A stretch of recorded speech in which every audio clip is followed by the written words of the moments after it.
I have made tons of mistakes in my life, and that's okay. But have you ever wanted something really, really bad, but then did a bunch of stuff that made it seem like you didn't want those things? Self-sabotage. Yes, self-sabotage. And that's okay because I've done it a million times. I said I wanted one thing, and then I did a bunch of crap to show the opposite. But today, we're going to talk to Jay about why that happens and why I am so dumb. Just kidding. So, Jay, why do we do this? Why do I do this? I said I want to be with you and I love you so much and I want to follow your lead because it feels good to me. And then I came to Florida. So what's up with that? You tell me. Is the question, why do we self-sabotage? The real question is, well, I want to help other people, but why did I self-sabotage? Okay. Because then maybe that will give other people insight into why they do it. Yeah, it's a good question. Okay, so let me ask you, what is easier in life? Saying what we want out loud to other people or changing our behavior to acquire that thing? Oh, it's easier to tell people things. It's easier just to talk and not do anything. Yeah, how much easier? Way easier. Doing things is painful and hard, and you have to change things and do things and catch yourself and apologize and so it's just hella easier to say it. Right. So what are most people going to go through life doing? Are they going to usually spend their time making changes, adjusting their habits, adjusting their behaviors, and getting what they want? Or are they mostly going to just say what they want out loud because it sounds good to their ears and to everyone around them? They're going to say what they want out loud because it sounds good to their ears and those around them.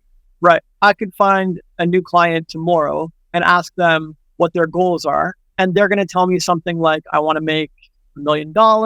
I want to grow a giant business. I want to have a huge impact. I want to touch a lot of lives. I want to scale and grow and expand. And it will sound great. It'll sound great coming out of their mouth. It'll sound great to my ears. Everyone will have good feelings. We'll all feel great. But then for the next 6 months, are they going to take my advice? Are they going to implement the changes? Are they going to adjust their behavior? Are they going to start doing things differently? Are they going to buckle down? Are they going to adapt their schedule? Are they going to hire and fire who they need to? Are they going to rearrange their savings and rearrange their expenditures? Are they going to do the things? Right. No. I mean, they might do some of them, but if I get a good client, they will. Yeah. If I get a stubborn client, a lazy client, a comfort-seeking client, then they're just going to keep saying their goals out loud and then whine when it doesn't happen. They're going to self-sabotage themselves over and over.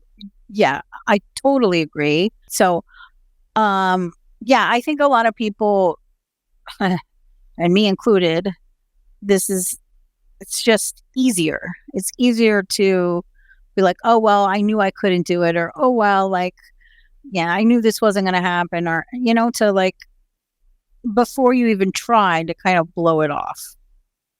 And there's more people in the world that do it than a good client. Like you said, a good client would do whatever. I think a lot of us have the desire to want to do those things and be the good client.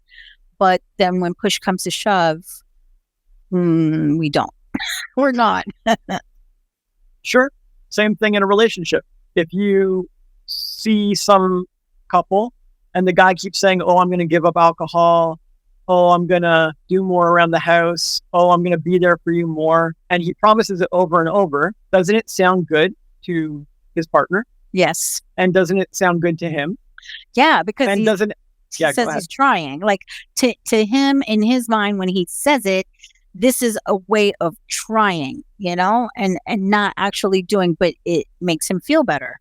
Right. And so everybody feels good. There's good feelings all around until a month later, 30 days have passed and he's made 0 changes. He's done nothing. Right. Yeah, it's true.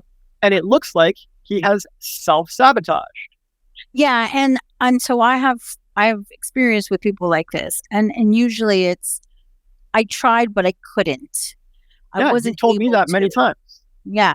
And so this is about me, so I also said I tried, but I couldn't, or it was harder than I thought, or it was hard, or I didn't know what to do, or whatever. Instead of saying the truth, which is, I don't want to do this. I don't feel confident in my skills or abilities, or I don't feel confident in myself, and I am letting the fear take over. Yeah, basically, it's too scary to make life changes. So I'm Yeah. going to keep up this pattern of saying what I'm going to do and saying what I want and saying what my goals are while not actually making any changes. Right. And then when someone calls me on it a month from now, a year from now, 5 years from now, I'm going to blame them and get mad at them and criticize them and act like they're attacking me. I'm going to make excuses. I'm going to claim that I wasn't sabotaging myself. It was just hard. Yeah. Yeah. Right. So, It gives you comfort in and a that. get out of jail free card. Yeah. What can anyone say to that? No. Well, they can't say anything. Most people will accept that and say, okay, but that's not what they should do. Yeah, well, that was my bad. It was mine too, to even say stuff like that. So, and so I want to share with the audience, like, what's going on, why we're in separate places and stuff, and why this came about. And then,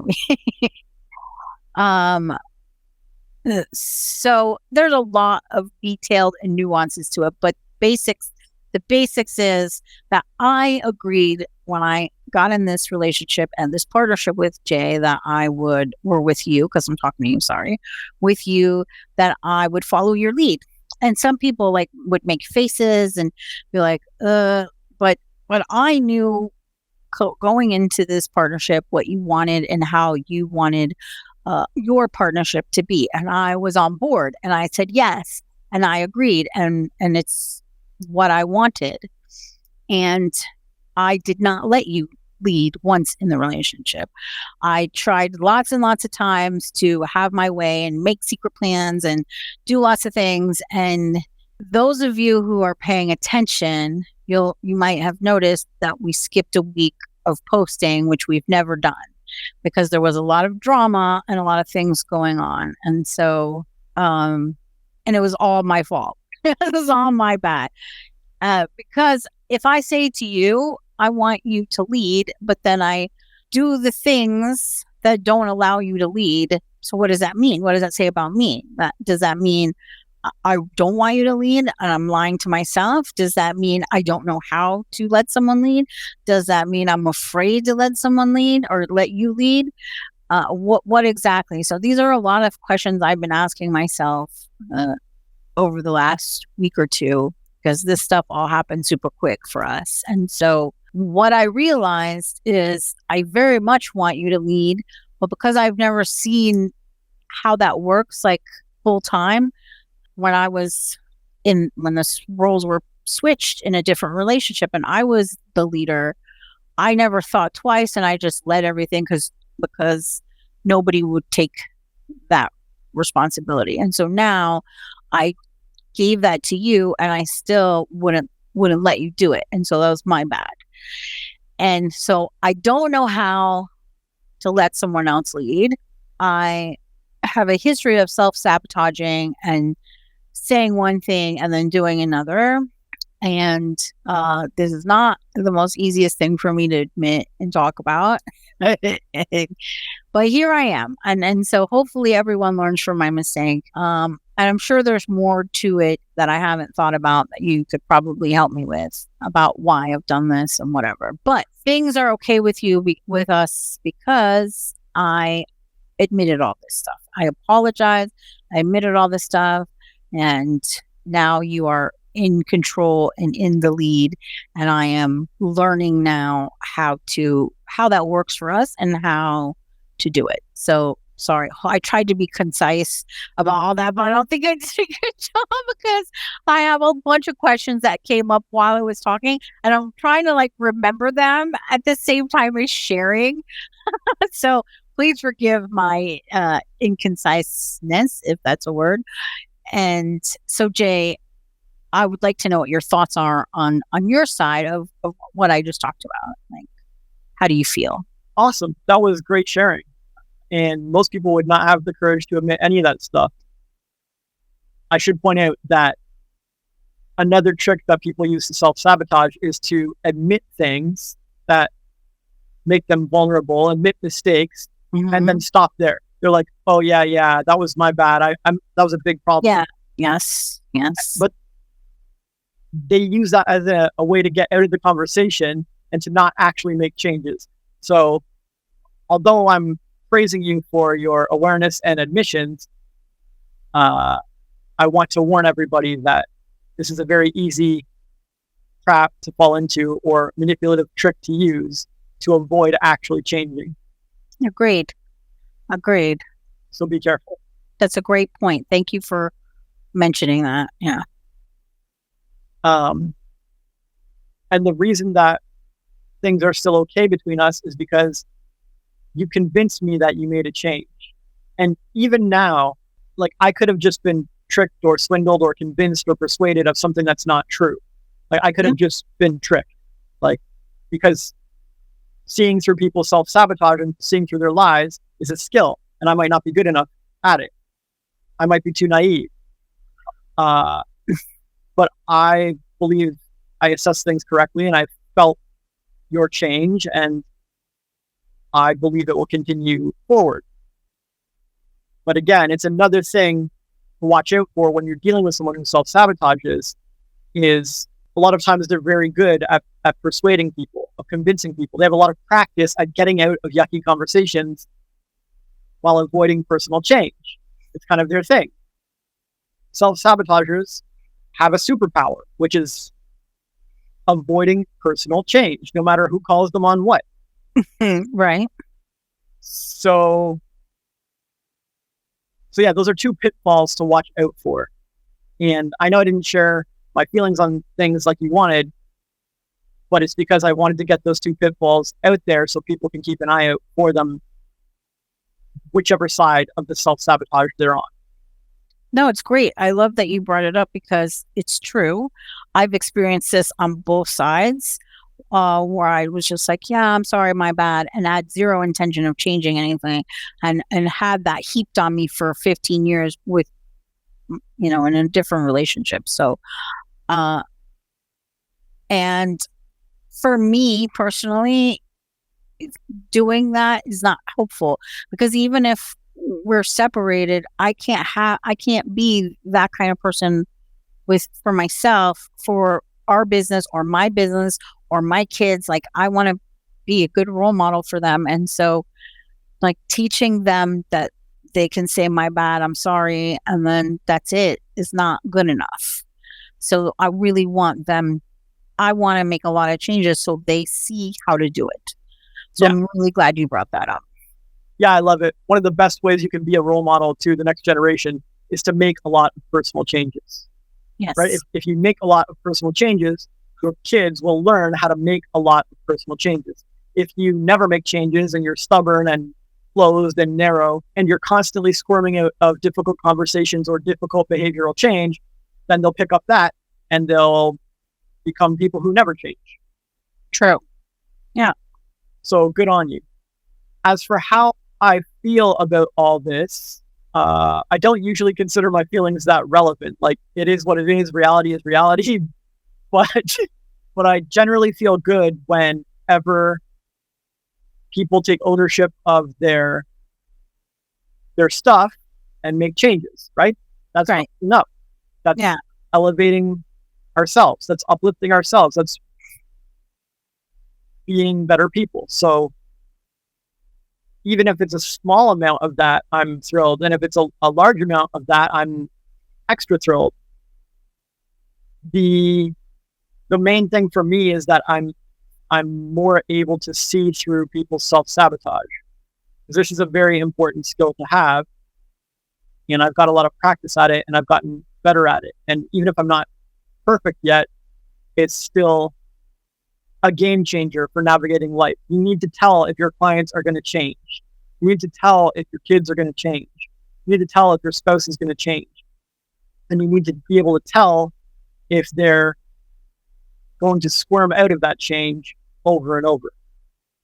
Okay, so then how can someone tell when someone else is self-sabotaging in any situation? Like, are there clues? Are there tips you can give us? Like, what's up? Yeah, it's a good question. Thanks. I think the biggest tip is to see everyone as a little child who can either lie to you and squirm out of what's necessary, or they can throw themselves wholeheartedly into it. So I don't know if you've ever seen a small child when they are throwing themselves into a task. Like they will say, I want to be a good artist. And then you will see them throw themselves into art. Yeah. Or I want to learn to tie my shoes. And you will see them like tying their shoes nonstop and untying them and getting frustrated and trying again. And you can try to take it away from them. They'll get mad and say, no, I want to tie them. And it's awesome to see. It's beautiful to see because it's a clear example of someone who's saying what they want and then aligning their behavior to get it. It's awesome. Right. And if you've seen that, you've probably also seen the opposite, which is where a kid says, oh, yeah, I'll eat my vegetables. And then they throw them under the table or feed them to the dog or take them up to their room. And they keep having more and more creative ways of avoiding the vegetables. And you have to keep discovering their new way of avoiding eating the vegetables. So they might say out loud, like, yeah, mom, I like vegetables, or I'm going to eat them. But then they self-sabotage and they don't. And they just eat junk food all day and they're not healthy and they avoid the vegetables. And so both of these cases are clear examples of either wholeheartedly owning behavior or creatively and sneakily avoiding behavioral change. Right. All right. And so people think adults are different, but they're really not. You show me any client who says they want to make a ton of money, and in a short time of observation, I can tell you if they are wholeheartedly throwing themselves into money making, or if they are finding sneaky, creative ways to avoid actually succeeding, actually changing. If you show me a spouse who says they're gonna behave differently or quit alcohol or whatever it is, right, in a short time of observation, I can tell you whether they are wholeheartedly into this and truly aligned with what they said, right, or if they're sneakily, manipulatively squirming out of it every way they can. It's actually not that difficult once you get the hang of it. Once you build the habit. Yeah. I agree. And, for me personally, in the past, when I encountered people like this and people in my life who would show me over and over that they were just talking, I believed them every time. Like, every time they said, I'll try. I believed it. Because it sounds nice and we want to see the best in people. We want to give them a chance and we want to see their potential and we want them to succeed. And it would be so awesome. And then we don't have to separate and have fights and conflicts. If I just believe they'll try, then we're all fine. I don't have to change. They don't have to change. Yeah. So every time I believe someone like that, I was an idiot. Same. But then, okay. But what about the people who stumble and say, I'll try, and they don't, but then eventually start making changes? Because sometimes some people have to stumble before they actually follow through and do the thing. Sure. It's a great question, but it comes right back to my child analogy. Can you tell if your child is really trying to eat their vegetables and they're just stumbling and they're having trouble with it? And can you tell that apart from them sneakily trying to avoid it? Yeah, you can feel that vibe right away. And yeah, if they're trying and stumbling, when they try with actual effort and energy. So in Spanish we say cuando le da ganas, like when you really, ganas means you want to, like when you really want it, the échale ganas, you feel that behind the action. Yeah. And the person feels it, and I think the person you're interacting with feels it too. There's a big difference between I'm gonna eat my vegetables and I'm doing it and here I am and I'm gonna try and eat my vegetables next time that we have some. Yeah, I'll try. So there's a big difference. And can you tell the difference between stumbling and avoiding with your kid? If your kid's trying to tie their shoes Mm-hmm. and they're getting frustrated and they're stumbling and they failed and it's getting annoying and they need a break, can you tell the difference between the child really trying but needing a break and stumbling a bit versus avoiding tying their shoes? Like where they make a half-hearted effort, like I tried today, it didn't work, I'll try again tomorrow. Like, can you tell the difference between an actual stumble of someone who's passionately about it versus a half-hearted effort while they're sneakily avoiding it? Yeah, so my son took a long time to tie his shoes, right? And we and I always, before I would help him, I made him try on his own. And there were times where I would watch him and he would have the shoe on his foot and just go like this with his hands on the laces and he'd say, I tried. And then there were times where I would see him like doing the thing and concentrating. So yeah, even something as simple as tying your shoes, like when he was flinging his hands around the laces and making a move, this is not trying. This is avoiding the effort because he just wanted me to do it versus the times where he has it in his hand and doing the thing. So yes, you can definitely tell. Right. And when you have a client who says they're going to show up and then doesn't, can you tell if it's a real, true failure or emergency versus a cop-out? Yeah. I can always tell. Right. I can always tell. And if you have a friend who says they're going to be there on time or they're going to help you move or they're going to be there for you and they're unable to, can you tell if it's a stumble and they were passionately like really trying to be there versus a half-hearted effort or excuse made to avoid doing the thing? Yeah, you can tell. Right. And you can tell by all these little things like, did they notify me they were going to be late? Did they try and text? Did they pass a message through a friend when their phone was broken? Or did they reach out to me on computer? Like you can tell with all these little things. Like you said with the laces, depends how they're moving their hands and stuff. The thing about even the most convincing liars, if their energy is not in it and their heart is not in doing the thing that they said they were aiming for, there's always some giveaways. Yeah. There really is. There really is. But I think most of us, like you said earlier, it feels good to us, the ones hearing it, that will try. And it's really easy to let the feeling of the energy go. Like, you know, to say, well, they said they were trying and giving them excuses because it's easier to believe somebody that they really want to and they really are trying than it is to say to yourself, man, this person I really love and care about is self-sabotaging. This person I really love and care about is lying to me. This is a painful thing for most people to admit to themselves. I admitted it recently. And so it's difficult for the person too on the other side as the person in our situation. I didn't think I was lying because I didn't know.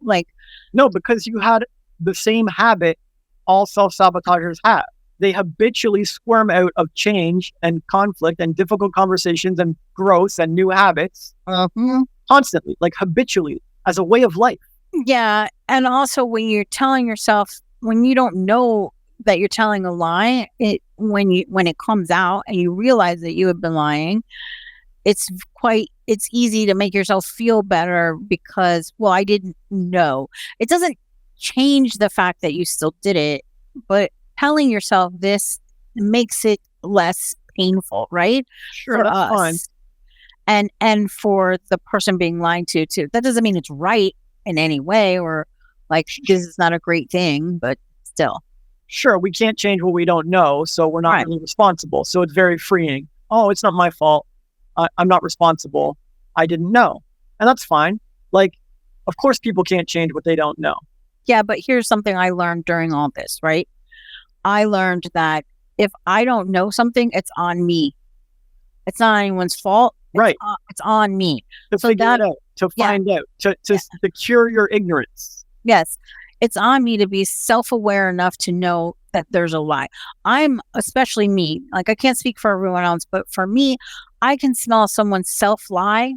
So the other day, or yesterday, I was talking to my child and he told himself a lie, but said it out loud. And even though he didn't realize it was a lie, I smelled it immediately. I knew, but I can't say anything because you don't know that you're lying. Like there's a difference, right?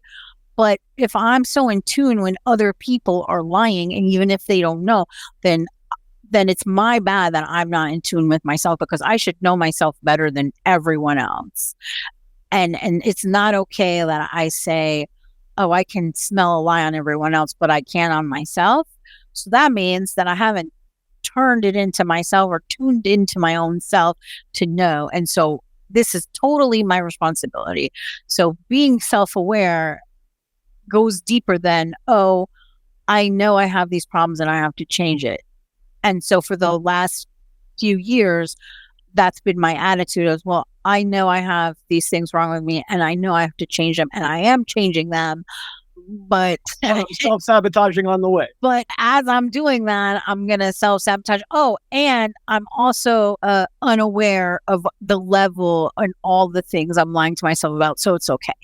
It's not okay. So I've learned that the self-awareness, once you start having it, it's not something that you magically have like forever for everything, right? And so I was like, oh, I'm self-aware about all these things that are wrong with me and things I've changed and blah, blah, blah.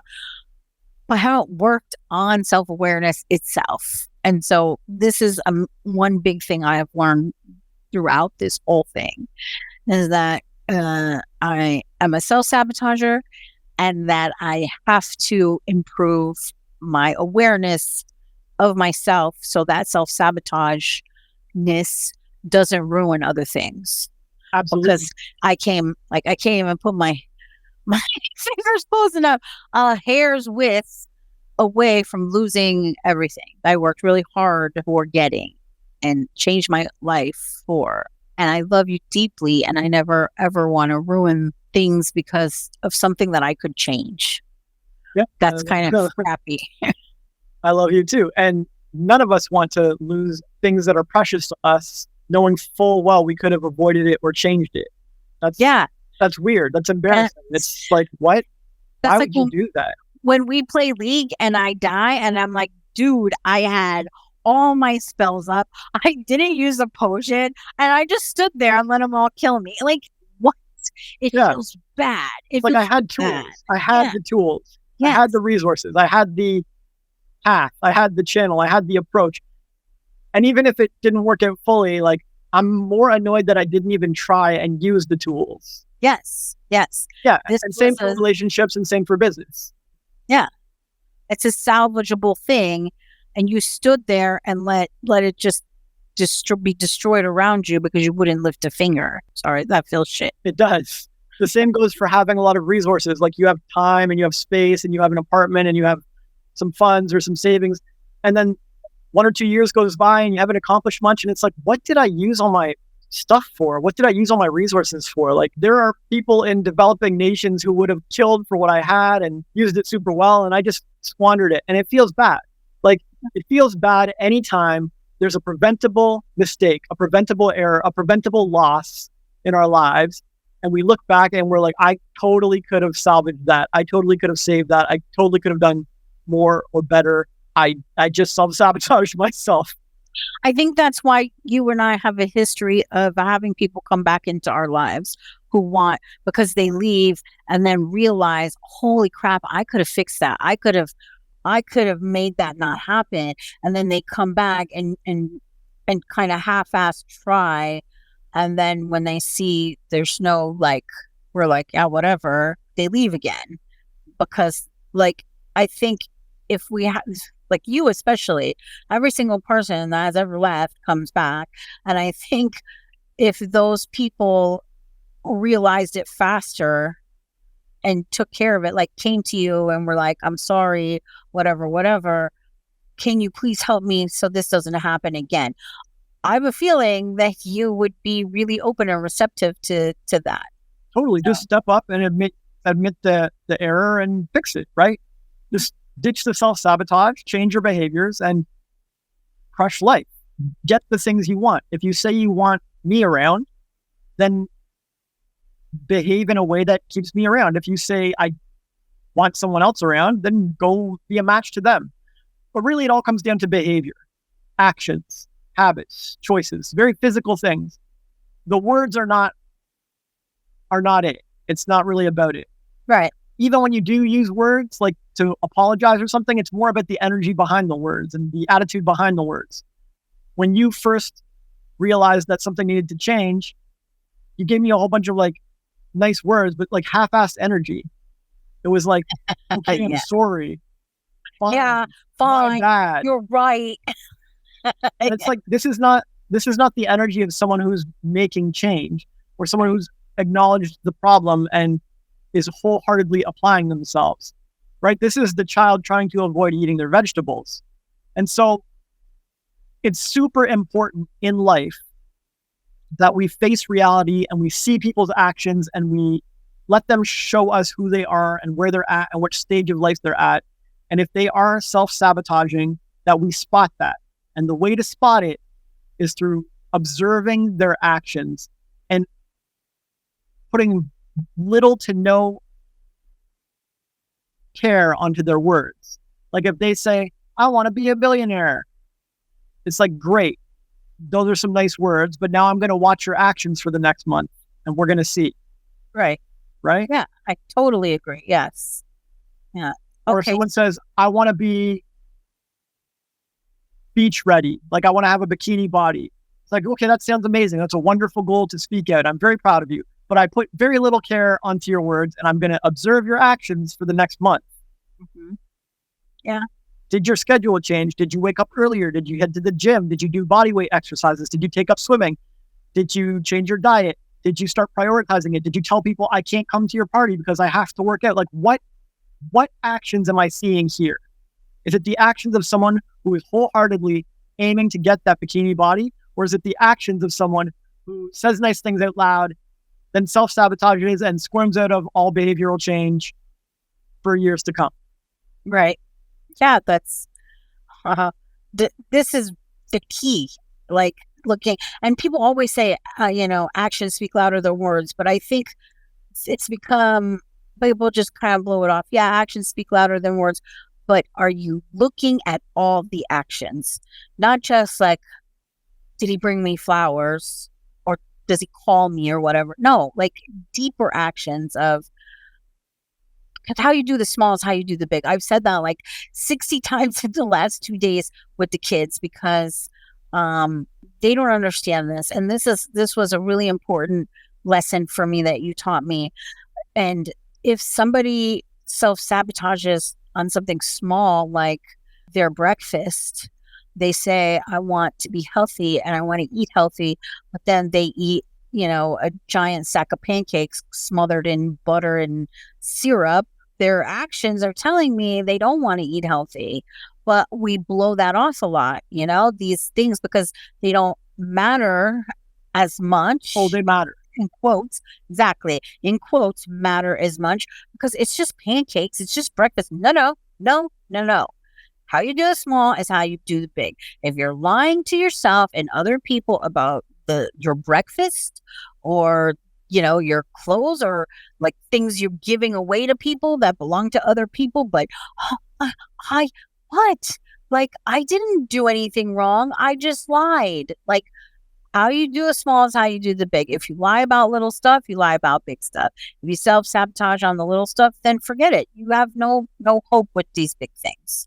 Yeah. And it's all about integrity to your word, right? Yeah. If you say you're going to do something, do you have the integrity to keep your word? Do you do what it takes to keep your word? Yeah. Are you the kind of person who says one thing and then does the other all the time? Or are you the kind of person who says you're going to show up on time and literally sprints past the bus or something to make it? Like, are you the kind of person who keeps your word and delivers? Because if you are, your actions and your words will align and they will match. If you are not, your actions and your words will be very mismatched. And in this day and age, when politicians say one thing and do another, and celebrities and gurus all say one thing and do another. Integrity is an incredibly rare, precious commodity. And most people are hungry or desperate for a partner who keeps their word, whether in a romantic relationship or in a business relationship. Like, you don't want a business partner who lies and steals from the company, or like says he's going to do stuff and then is lazy and then makes excuses. It's going to bring your company down. You also don't want a romantic partner who says they're going to do X, Y, Z and then doesn't, right? They do A, B, C. The thing is, people have gotten away with this so long. It's not really the people who are lying at fault. It's the people who should be detecting it and standing up for it. It's the people who should be walking away from them. We shouldn't be voting for liars. We shouldn't be supporting celebrities and gurus who are liars and hypocrites. Like, everyone lies once or twice. Like, everyone lies sometime. But what we should be looking for, and the people we should be supporting in our lives, are the ones with the least lies and the most integrity. Agreed. And look at David and Rachel Hollis, right? They were gurus who taught integrity and, being healthy and blah, blah, blah, whatever. Like, they were gurus. And Dave Hollis died of a drug overdose because he was a drug addict, and they were hiding it from him. And his wife fully knew, and they were still giving advice and relationship this and all that. And they didn't know anything about integrity, nothing. And here's a little side thing. You can leave this in or you can take it out. I wanted to share with you. I've been praising my son a lot because for his integrity and keeping his word, because one of the things that annoys him or annoys my mother when he's here is that he leaves a mess on the table and doesn't pick it up. And whenever anyone asks him, he says later. And so I said to him, we're leaving at such and such a time. I'm not going to say anything to you, but when we walk out of the door, I would like to see that cleaned up, please. And he said, if you don't say anything to me, I promise it's going to be done. And we shook hands and I said, okay.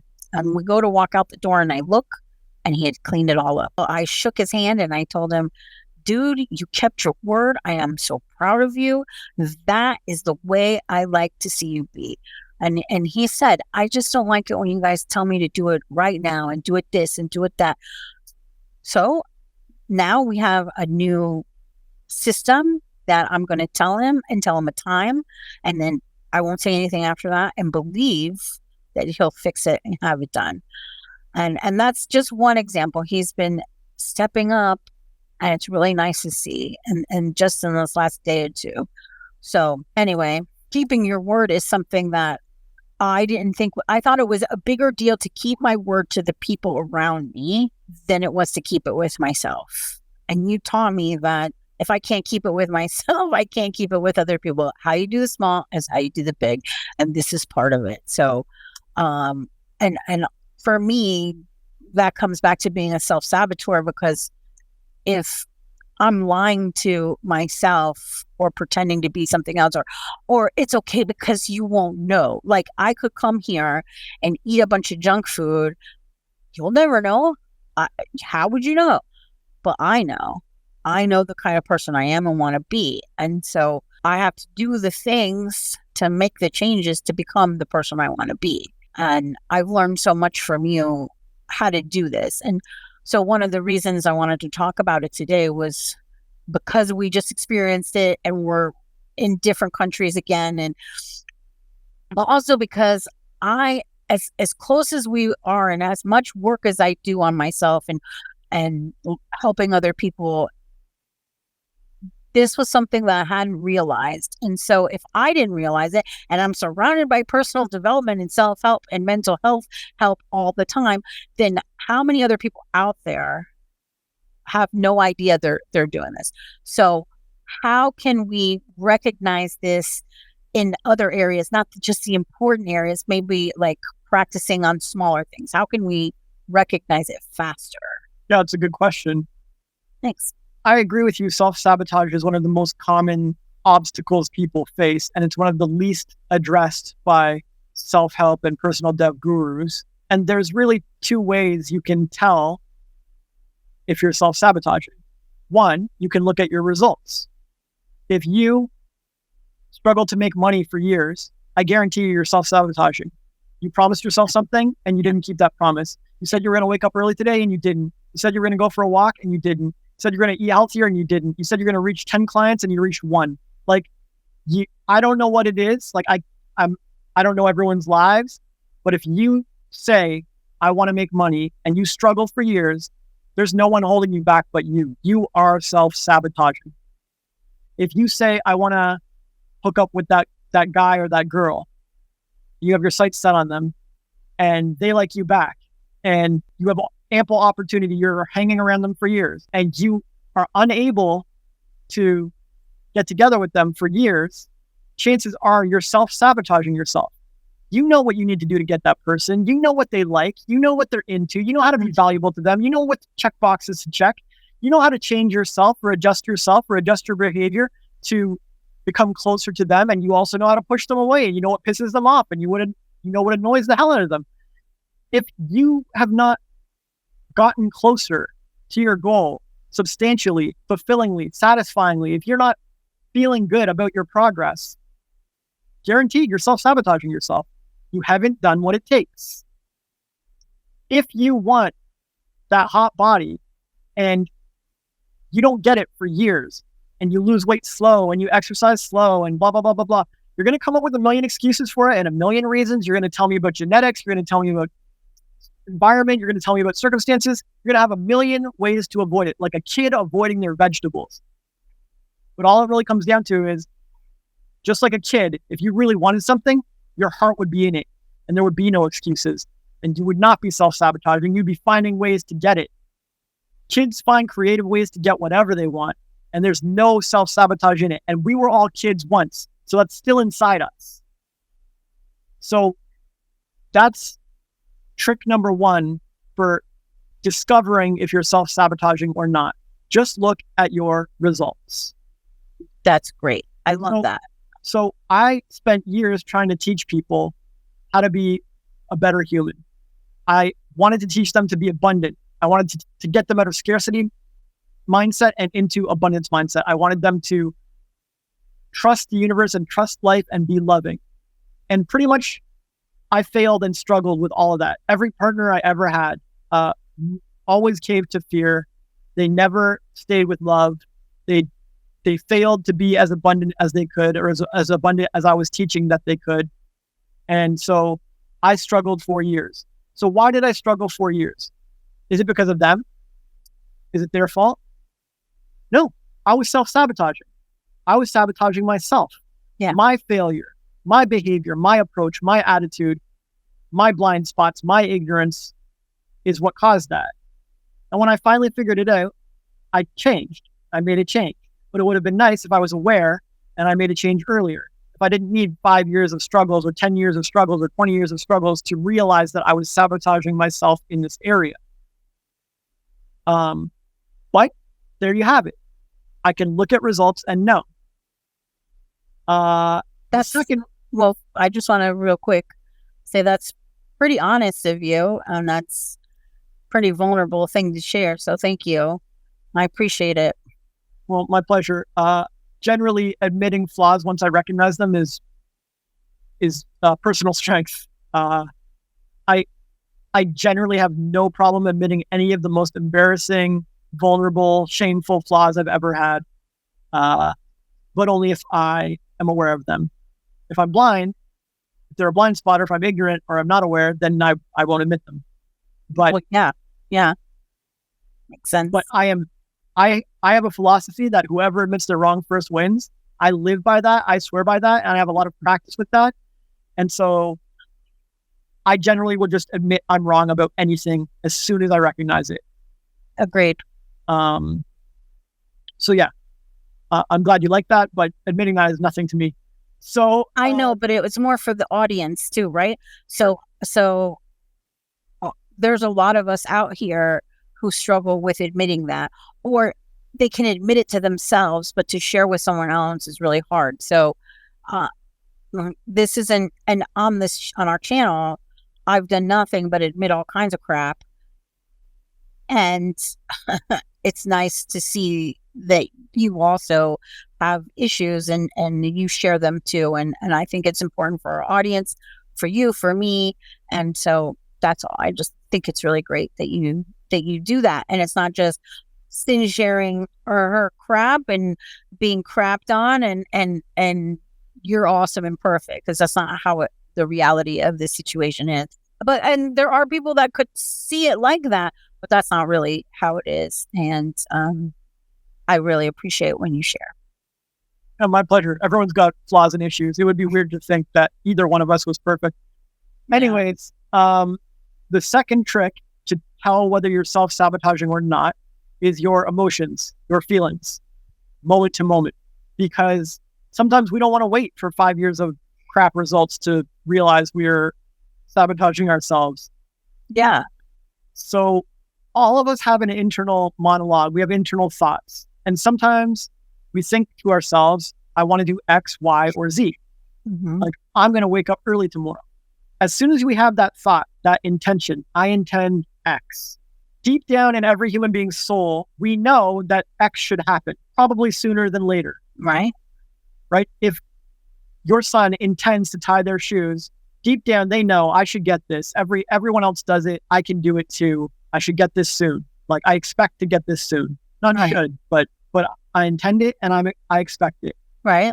If they say I intend to eat my Brussels sprouts and make mom happy, then they expect it to be done soon. Right. This never goes away. As an adult, we still intend things, and we, like, the proper response to our intentions is to expect them and to achieve them. If I intend to wake up early tomorrow, I better fucking wake up early tomorrow. Yeah. Yeah. Right. Otherwise, why even bother intending it? Why even bother thinking it? Yeah. It's a waste of a thought for me to think that. Makes sense. So when we intend to wake up early and then we don't, a feeling automatically arises. Yeah. It's an unpleasant feeling. It's a I've let myself down feeling. It's like, oh man feeling. Yes. It's a I didn't keep my word feeling. I lied feeling. I failed feeling. I suck feeling, whatever. And that feeling is a blessing. It's there to help you. It is not punishment. It's letting you know, dude, this would have never happened if you were a kid. If you wanted to wake up early for Christmas, you would have woken up early for Christmas. That's true. So what are you doing? You're a full-grown adult now. What do you mean you didn't keep your intention? So it's letting you know you just self-sabotaged today in this moment. You could have went to bed earlier. You could have set an alarm. You could have stayed up all night just to be awake. You could have done anything. You could have had someone wake you up. You could have hypnotized yourself into waking up. You could have done any creative thing to wake up and keep your intention, but you didn't. You didn't keep your intention, and it feels shitty, and you're supposed to feel shitty to remind you next time to keep your intention. Stop doing this word-breaking thing that you're doing. If you intend to work out, then you keep your word and you work out. Yes. Yes. It's raining. Yeah, put on a raincoat. Get an umbrella. Put on some gloves. Work out indoors. Do body weight exercises. Do a run around your kitchen. Whatever, man. But you better keep your freaking word. That's the feeling. That's the emotion. That's it's trying to tell you. That's what it's trying to tell you. Right. And so we have this for everything at every moment of every day. If you spend a little too long doom scrolling, you'll get a little tug. You get a little tug in your heart, a little tug in the back of your brain, a little tug somewhere in your gut. It says like, oh man, should I really be scrolling this long? Is this the right thing? And just that split second of doubt, that split second of self-doubt is an emotion, and it's telling you, yeah, you shouldn't be. Hello? Oh, I have just a question I don't want to forget. Do you think the shoulds, when we tell ourselves the shoulds, are part of this? Like, so I did my best to explain that it's not shoulds. Okay. It's expectations and behaviors. Okay. But I just use the word should because it's how people talk in their mind. It's how we talk in our heads. Yeah. I should have done that. I should have woken up. I should have worked out, whatever. And the truth is, yeah, you should have. Like, you know you should have. I know you should have. Your soul knows you should have. Everybody knows you should have. But it's not really a should. It's more like you intended to do X. X is expected to happen quite soon. And in order to help yourself and benefit yourself and avoid self-sabotaging, it makes sense you'd be taking actions that align with that. It makes sense you'd be taking actions that bring that to life. It makes sense that you'd be taking actions to help realize that, even if it involves changing your habits, routine, or schedule, even if it involves doing something different. And so basically that boils down to a should, but Right. it's like a soulful should, a personal should, Right. not should from others or should from society or should from obligations. Okay. It's just like, I intend X, I expect X, and now I'm aligning with X. And if I don't, my emotions are going to let me know. I'm going to feel guilty or ashamed or blaming or critical or something. You will feel a negative emotion every single time you intend X and fail to align with it. So Makes total sense. Yeah. when I say I want to be a nice person and then I'm sarcastic to somebody on the internet, I instantly feel yucky. And you go and apologize. I do, because I need to get back to alignment and I need to keep my word, and it's important. And I don't want to be a self-sabotager. I want to be a high integrity man who delivers and keeps my word. And my word to myself is that I'm a kind person. Right. And so now I have to go correct my mistake. Like, it's like if I said I'm going to wake up early and I didn't wake up early, I'd make quadruple sure I woke up early next day. If I said I'm a kind person and I was snarky or snappy or sarcastic to somebody, I need to fix that immediately. I got to apologize. Or if that person's like out of my life, I need to be extra nice to the next person and I have to correct it. And I need to realign with this. Right? Yeah. This is what we do. So you can tell if you're self-sabotaging from your reality and your results, and you can tell if you're self-sabotaging from your emotional guidance system, from your feeling-based compass that's warning you and telling you and guiding you and alerting you to when you have broken your word, when you have sabotaged your true intentions, your true goals. And both are reliable at all times. Okay. So knowing all of this now, how does someone like, or how do I move forward with letting this self-sabotage go? Okay, I recognize it. I know I do it. So now how do I actually change it? Practice. It's always practice. It always comes back to practice. I know. Because you already had this skill when you were a child. Mm-hmm. You knew if you wanted something, you could go after it wholeheartedly, or you could sneakily avoid it. Yes. You knew it, and you used to be good at it. So it's time to get back to practice. Like, sure, you're out of practice, but you can get back to it. When you say you're going to do something today, you either do it and change your behavior and adjust your actions to get it, or you avoid it. And depending on what you do, you're going to feel a corresponding emotion. When I keep my word and I apologize for being unkind, I feel proud of myself. I feel a good emotion. Mm-hmm. Yeah. I'm like, yeah, I'm the kind of person who owns my mistake and I go and apologize to people. Ha! I'm an awesome person. Like, I feel good about myself, feel proud of myself, and it makes me want to do it more. But when I intend to make $5,000 this month and I only make $2,000, I feel like crap. Like, I'm glad I made progress, but I mean, why did I intend $5,000 this month and only do $2,000? Right. Like, I don't feel good about that.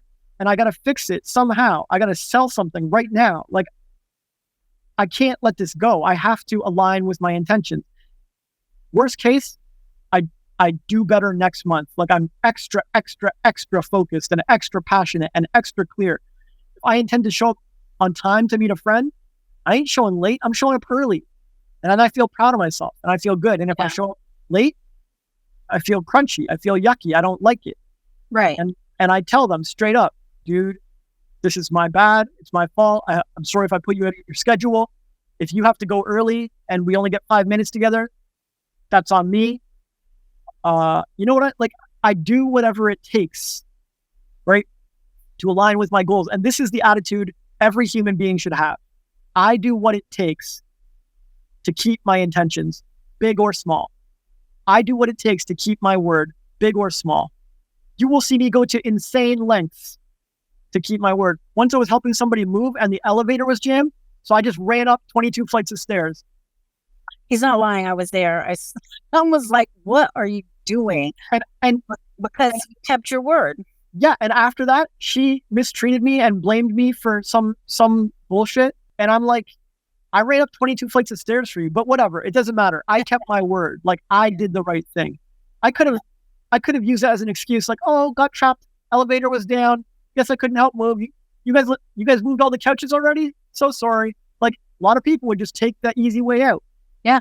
I worked harder to get back to moving couches. I ran up 22 flights of stairs to move more sofas. Yeah. Like, because what? Because I said I'd help move. Yeah, you said, I will come and help you. Right. I will do this thing. Right. Yes. And I gave my word, and I'm going to crush it. And I'm the kind of person who keeps my word, and I will do what it takes.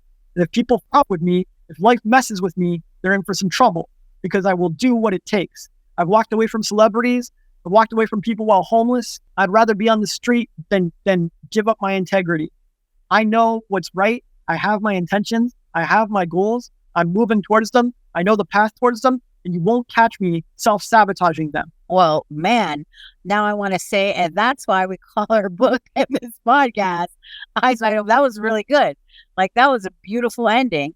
I am so on board with all of that. And I think you are wonderful and amazing. And this was so helpful for me.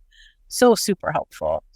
Well, yeah, I think that we're going to end it here. It might be shorter, but I don't care. I think it was how you ended it was perfect. It was perfect. Okay, so if you think that that's all you can learn from Jay, you need to go to eyeswideopenfree.com and download your free copy of Eyes Wide Open Volume 1, where it's full of amazing and incredible perspectives that help you change your life, all written by Jay, because he's amazing. I mean, what he just said, how can you not run there right now and download our book for free? I mean, why would you not? So, and I would have the book in front of me, but I dropped the ball. Okay, Jay, do you have any final words that you would like to share with our wonderful audience, even though you just dropped a bunch of fire? Practice fixing your self-sabotage. It's good. It's exactly what I would love for them to do too. Okay, well, that's why we call our book and this podcast Eyes Wide Open. After today, you'll know all about self-sabotage and how to stop it. So now you could go to this video here, wherever it is, called Focus is Like a Death Star, to help you focus on your goals and intentions, and to help you keep your eyes wide open. Keep rising.